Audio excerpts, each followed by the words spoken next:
नमस्कार, good evening. आप देख रहे हैं मनी गुरु। मैं हूं आपकी होस्ट पल्लवी। आज चर्चा करेंगे आपके निवेश पर और साथ ही जानेंगे कि कैसे टैक्स की उलझनें आप दूर कर सकते हैं। हमारे इस कार्यक्रम में हमारा खास मेहमान है बलवंत जैन, ज्वाइन कर रहे हैं हमें मुंबई से, अपना पैसा.com के CFO। बलवंत साहब, बहुत बहुत स्वागत है आपका कार्यक्रम में। चलिए नजर डालते हैं शो में क्या खास रहने वाले, यानी कि आज का ऑन द शो क्या कहता है। आज बातचीत करेंगे म्यूचुअल फंड्स पर, लेकिन कुछ सवाल है जो कि एनआरआईज के भी सवाल हमें शामिल किए हैं। साथ ही TDS अगर आप क्लेम करना चाह रहे हैं, लेकिन डिसीज पर्सन के केस में क्या कुछ प्रोसीजर है वो जानेंगे, और साथ ही ज्वाइंट होम लोन पर कितना टैक्स छूट आपको मिलती है वो भी जानेंगे हमारे आज के एक्सपर्ट।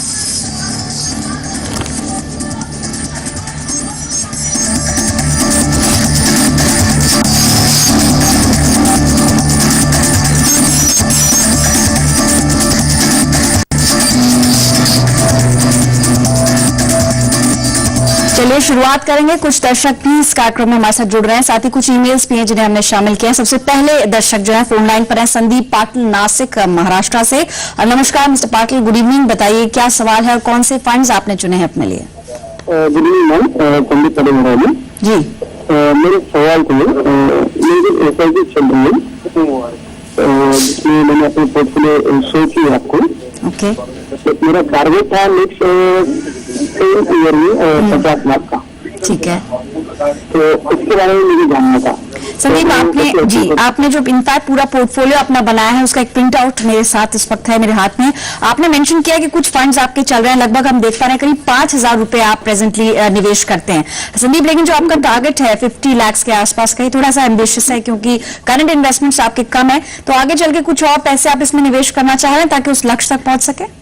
जी बिल्कुल, आप मुझे एडवाइस कीजिए ना कि मैं कितना कर पाऊंगा, कितना करना जरूरी है मुझे गोल अचीव करने के लिए। ऑलराइट संदीप, आपने अपने बारे में जैसे बताया 31 इयर्स आपकी उम्र है। बलवंत साहब जो हमारे आज के एक्सपर्ट हैं उनसे जानते हैं कि इस उम्र में थोड़ा रिस्क लिया जा सकता है, और क्योंकि इनके जो लक्ष्य है यानी कि जो इनका टारगेट इन्होंने रखा है अगले 10 साल के अंदर 50 से 60 लाख का, इसको अचीव करने के लिए कितने और रकम की जरूरत होगी अगर SIP के थ्रू ही आगे बढ़े? बलवंत साहब, फंड्स के बारे में आपकी क्या राय है जो इनका मौजूदा पोर्टफोलियो है संदीप का, और आगे चल के कौन से और फंड शामिल कर सकते हैं? देखिए संदीप जी, सबसे बढ़िया काम तो आप ये कर रहे हैं कि आप सबके जरिए इक्विटी में इन्वेस्ट कर रहे हैं, और चूंकि आपका टाइम हॉरिजन लंबा है तो यही सबसे बढ़िया जरिया है इन्वेस्ट करने का। परंतु आपकी जो फंड्स की चॉइस है वो एकदम से सही नहीं है। आपके पास में जैसे DSP black rock equity fund है, रिलायंस स्मॉल कैप है और HDFC टॉप 200 है। तो इसमें से मेरा सुझाव रहेगा कि HDFC टॉप 200 है वो आप चालू रखिए। DSP ब्लैक रॉक इक्विटी का जो शिप है वो बंद करके आप ब्लैक रॉक टॉप 100 का उसमें शिफ्ट कर दीजिए, और रिलायंस स्मॉल कैप का जो शिप आप कर रहे हैं वो बंद करके रिलायंस इक्विटी अपॉर्चुनिटी फंड में शिफ्ट कर दीजिए।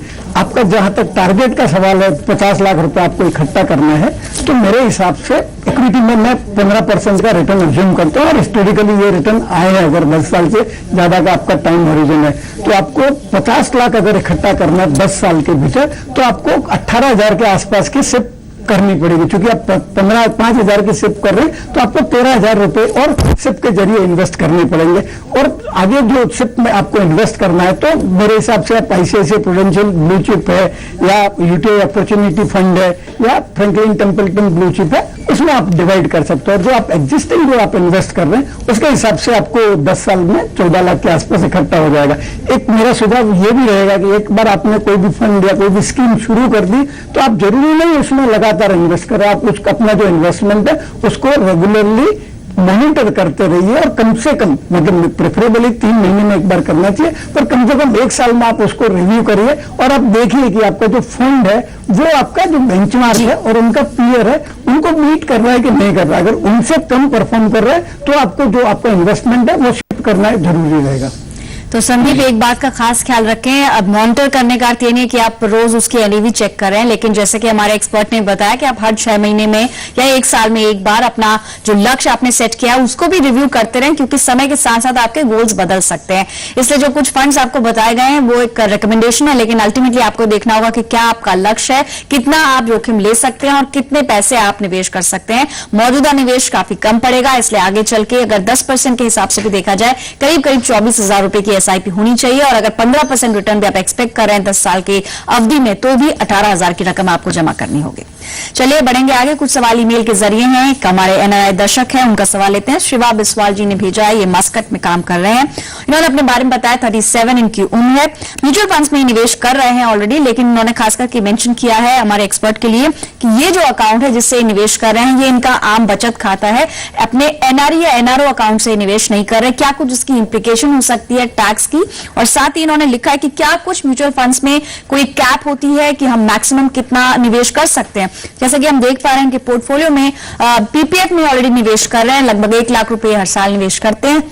एनआरआई के लिए क्या कुछ अलग का है टैक्स इंप्लीकेशन की अगर मैं बात करूं बलवंत साहब, क्या टैक्स के नजरिए से देखा जाए बीइंग एन एनआरआई क्या कुछ अलग टैक्स नियम होते हैं, और म्यूचुअल फंड्स को लेकर जो इनका सवाल है उसको आप बताइए कि क्या करना चाहिए फिलहाल। देखिए ऐसा है बिस्वाल जी को, एक तो जो वो इन्वेस्ट कर रहे हैं उनका जो सेविंग बैंक अकाउंट है उसकी उन्होंने शायद अपने जो बैंक है उनको इंटीमेशन नहीं दी है, तो उनको अपने बैंक को इंटीमेट कर देना चाहिए कि वो एनआरआई हो गए हैं, तो वो बैंक उस अकाउंट को एनआरओ अकाउंट डेजिग्नेट कर देगी। जहां तक प्रश्न है कि कुछ रेस्ट्रिक्शंस हैं क्या, मॉनिटरी कोई रेस्ट्रिक्शन नहीं है, आप म्यूचुअल फंड में कितना भी इन्वेस्ट कर सकते हैं, परंतु कुछ कंट्रीज हैं उनके सिटीजन्स को इंडिया में कुछ म्यूचुअल फंड इन्वेस्ट नहीं करने देते, जैसे यूएस सिटीजन है तो उनको जैसे एचडीएफसी फंड है वो इन्वेस्टमेंट करने को अलाउ नहीं करते हैं।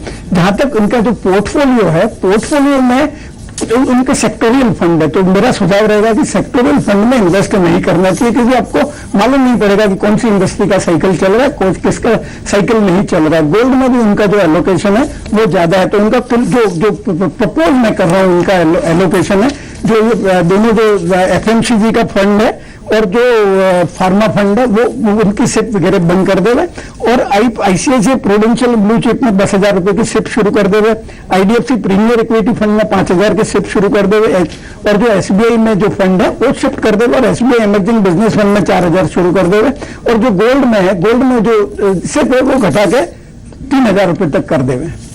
और जहां तक टैक्सेशन का सवाल है, टैक्स जो इक्विटी ओरिएंटेड स्कीम है, अगर उसमें आपने 12 महीने से ज्यादा अगर इन्वेस्टमेंट रख रखा है तो जो प्रॉफिट होता है वो पूरी तरह से एग्जम्प्ट है। और मेरे को लगता है चूंकि ये इक्विटी में इन्वेस्ट कर रहे हैं तो मैं प्रिज्यूम करता हूं कि इनका जो इन्वेस्टमेंट होरिजन है वो भी लंबा होगा। जहां तक पीपीएफ का सवाल है, तो पीपीएफ में ऐसा है कि अगर आपने एनआरआई बनने के पहले अगर पीपीएफ अकाउंट खोल दिया है तो जब तक उसकी मैच्योरिटी है तब तक आप उसमें पैसा इन्वेस्ट कर सकते हैं, पर उसके बाद में आप अपना जो पीपीएफ अकाउंट है उसको रिन्यू नहीं कर सकते। तो आप अपना जो पीपीएफ अकाउंट जब भी मैच्योर हो तब पैसा निकाल दीजिए, और अपने बैंक को आप जरूर इंटीमेट कर दीजिए कि आप एनआरआई हो गए हैं।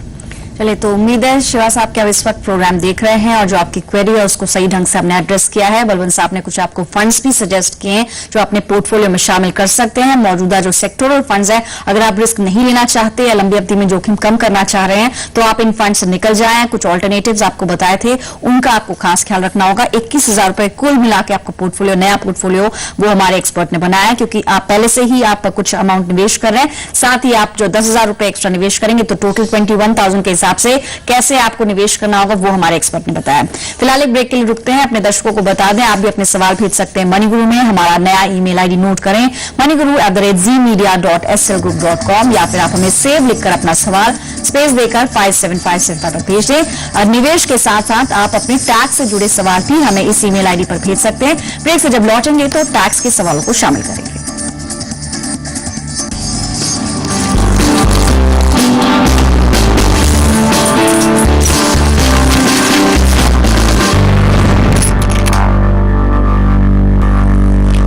Welcome back. आप देख रहे हैं मनीगुरु। आज आपके निवेश और टैक्स से जुड़े हुए सवालों को हम शामिल कर रहे हैं। हमारे साथ बलवंत जैन है, अपना पैसा.com के सीएफओ, आपकी सभी टैक्स उलझनों को दूर करने के लिए। शुरुआत करेंगे टैक्स के सवालों से। हमारे साथ अब अगले दर्शक है आनंद, मुंबई से मौजूद है। नमस्कार आनंद, गुड इवनिंग। आपने कुछ अपने प्रॉपर्टी के बारे में बताया था, बताइए क्या सवाल है एक्सपर्ट से।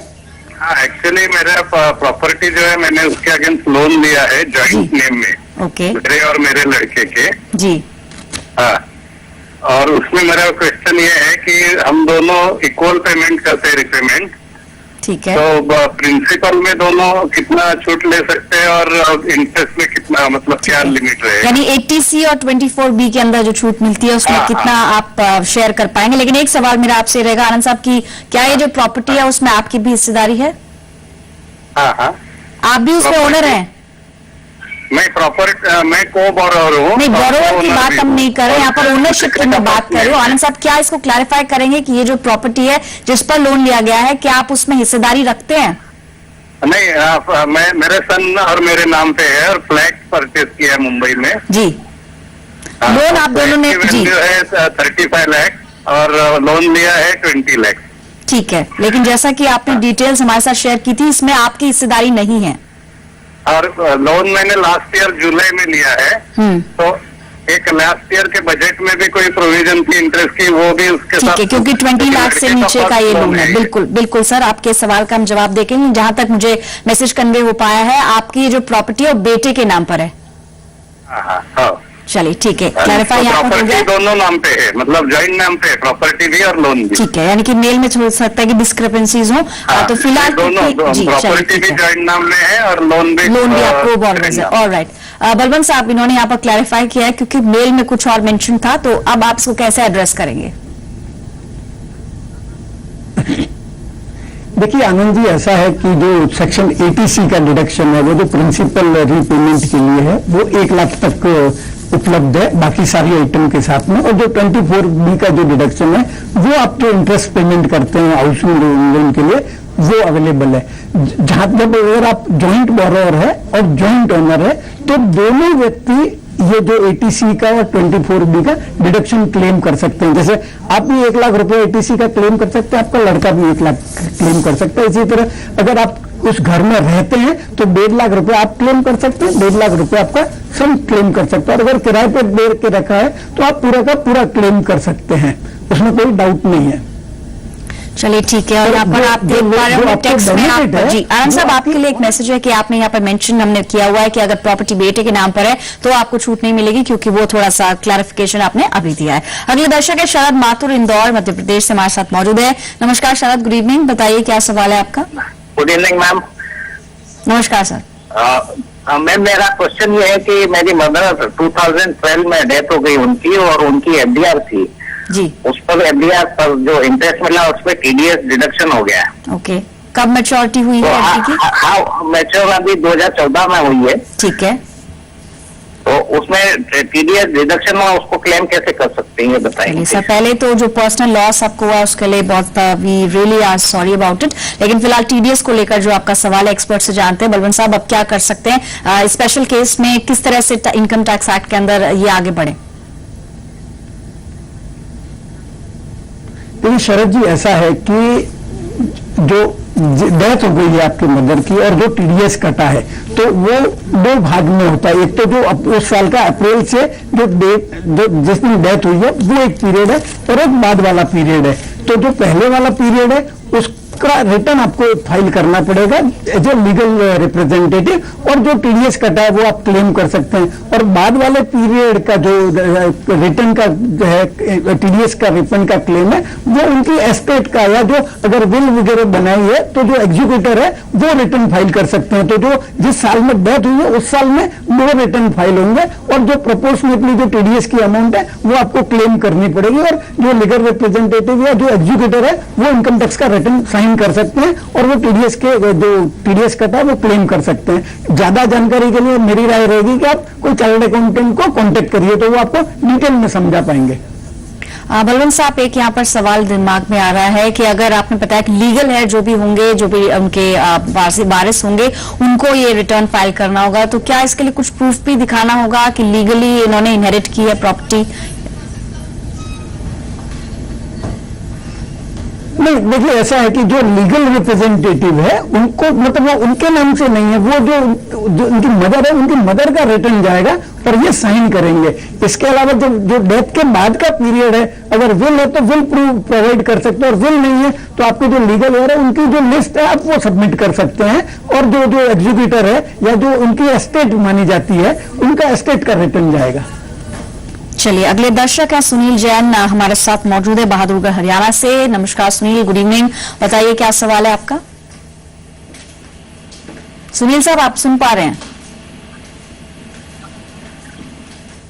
चलिए, सवाल इन्होंने हमें ईमेल के जरिए भी भेजा है और जैसा कि हम इनकी प्रोफाइल देख रहे हैं, इन्होंने मेंशन किया कि 59 इनकी उम्र है, इन्होंने पेंशन लेना स्टार्ट किया पिछले साल से, यानी 1 साल हो चुका है। आइए आपसे जानना चाह रहे हैं बलवंत साहब कि क्या जो पेंशन आ रही है ईपीएफओ के थ्रू, उस पर भी टैक्स लगेगा? और साथ ही अगर यहाँ पर आप थोड़ा सा क्लैरिफाई कर सके कि जो इंश्योरेंस प्लान होते हैं वहां से भी कुछ लोग पेंशन लेते हैं एन्युटी प्लान के जरिए, वो किस तरह से टैक्स ट्रीटमेंट उसका होता है, उस पर किस स्लैब के अकॉर्डिंग टैक्स लगता है? ये पल्लवी आपने सही बात बता दी कि पेंशन 2 प्रकार की होती है, एक तो जो आपके एम्प्लॉयर या आपके एम्प्लॉयमेंट से रिलेटेड है, और दूसरी जो आप इंश्योरेंस कंपनी से एन्युटी खरीदते हैं और जो आपको पेंशन मिलती है। तो जहां तक प्रश्न जो एम्प्लॉय प्रोविडेंट फंड ऑफिस से आपको जो पेंशन मिलती है रिटायर होने के बाद में, वो आपकी जो सैलरी इनकम है, सैलरी इनकम गिनी जाएगी और सैलरी हेड में ऐड होगी। और जहां तक जो पेंशन आपको इंश्योरेंस कंपनी से आती है, वो इनकम फ्रॉम अदर सोर्सेज में टैक्स होगी, और आपकी जो बाकी इनकम है ये पेंशन के अलावा, वो इनकम भी आपको ऐड करनी पड़ेगी, और जो जितनी जो स्लैब एप्लीकेबल होगी उसके हिसाब से टैक्स लगेगा। मतलब ये पेंशन के लिए अलग से कोई स्लैब रेट नहीं है, ये आपकी बाकी इनकम की तरह ट्रीट होगी और बाकी इनकम में ऐड किया जाएगा। और जो एप्लीकेबल रेट है, अगर 2 लाख से कम है तो आपका टैक्स लायबिलिटी नहीं बढ़ेगा, और अगर बाकी सब इनकम मिला के अगर ज्यादा है तो जो स्लैब रेट आती है उसके हिसाब से आपको टैक्स पेमेंट करना पड़ेगा। चलिए, तो सीनियर सिटीजन्स के लिए यानी कि 60 इयर्स के बाद आपको 2.5 लाख तक की सैलरी पर कोई टैक्स नहीं लगता, उसके बाद स्लैब शुरू होते हैं, और जो अति वरिष्ठ नागरिक हैं यानी 80 इयर्स एंड अबव, उनके लिए 5 लाख तक कोई भी फिलहाल मौजूदा नियम यही कहते हैं।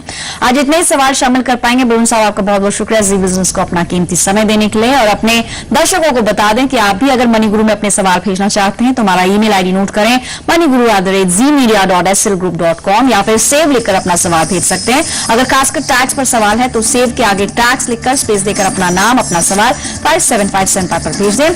साथ ही मनी गुरु हफ्तों में 5 दिन आता है। आज आपने बातचीत करी है हमने सेविंग्स और टैक्स पर, लेकिन कल जब हम लौटेंगे तो हम आपके लोन से जुड़े हुए सवालों को शामिल करेंगे, यानी पिछले हफ्ते जो सवाल आपने हमें भेजे हैं उन्हें कार्यक्रम में शामिल किया जाएगा। इंश्योरेंस को लेकर आप वेडनेसडे हमारे साथ जुड़ सकते हैं, साथ ही थर्सडे प्रॉपर्टी के नाम रहेगा शो, और शुक्रवार को हमारी खास पेशकश वुमेन स्पेशल देखना ना भूलें। फिलहाल मनी गुरु से इतना ही, हमें दीजिए इजाजत, नमस्कार।